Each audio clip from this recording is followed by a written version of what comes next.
এটা হলো নমস্কার বেহালা বন্ধুরা, ফ্রেন্ডস এটা হলো ক্লাব। বেহালা ফ্রেন্ডস ক্লাব।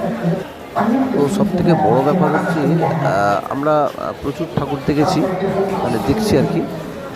গতকাল থেকেই দেখছি, আজ অসাধারণ পঞ্চমী, চতুর্থী কনসেপ্ট। থেকে শুরু করেছি।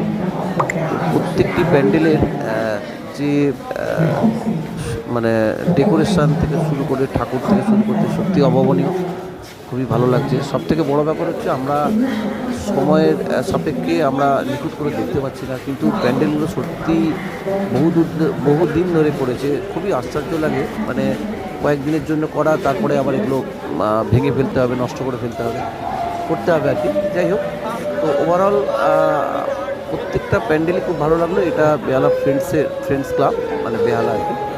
তো সবাইকে বলবো, এখানকার ঠাকুর প্রতিমাটাও অত্যন্ত সুন্দর, এখানকার কনসেপ্টটাও ঠিক অন্যরকম। মানে যাই হোক, প্রতিটি প্যান্ডেলই আলাদা আলাদাভাবে তৈরি। তো যাই হোক, আমরা এখানে এর পাশেই একটি মেলা ছিল, ওখানেও কিছুক্ষণ ঘুরলাম। তো মণ্ডপের ভিতরটা খুবই ভালো লাগলো। আবারও শুভেচ্ছা জানাবো সবাইকে। থ্যাংক ইউ, ধন্যবাদ, শুভ